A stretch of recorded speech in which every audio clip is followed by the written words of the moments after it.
সংসার সামলিয়ে বাচ্চা সামলিয়ে ভিডিও করা আর সম্ভব হচ্ছে না আমার দ্বারা। 2 বছর আগে যখন প্রেগনেন্ট ছিলাম ওই সময়টা আমার কাছে এত কষ্টদায়ক ছিল, আমি টোটালি অসুস্থ ছিলাম, তার কারণে ভিডিও বন্ধ ছিল। এখন হয়তো আবার সেম করতে হবে, ভিডিও বন্ধ করে দিতে হবে। আমি ভিডিওটা শখের জন্য করি, কিন্তু বাচ্চা নিয়ে একদম সম্ভব হয় না ওই শখটাকে পূরণ করা। আমার শখটাকে আমি মানে বিসর্জন দিতে হবে মনে হচ্ছে, এরকম ভাবনা।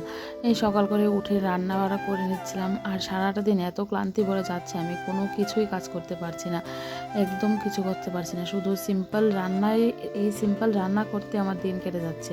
ওর বাবা আজকে বাড়িতে ছিল, তার জন্য একটু একটু হেল্প পেয়েছি, না হলে আরও বিশাল কষ্ট হয়ে যায়।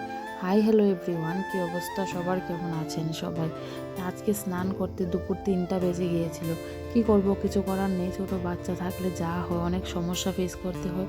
একটু বেবি ঘুমিয়েছিল, একটু শান্তিময়ভাবে একটু বসেছিলাম, কারণ বাচ্চা সামনে থাকলে বসতেও পারছি না, খেতেও পারছি না। মায়ের হাতের রান্না, মা আজকে একটু মাথা দিয়ে মুড়ি ঘন্ট বানিয়ে পাঠিয়েছিল, তো ওইটা থাকাতে আমি আর কিছু রান্না করিনি। যেমন লাগে কিছু রান্না না করলে শান্তি। তো এটা আমার বাবুর গিফট ছিল ওপিপির তরফ থেকে।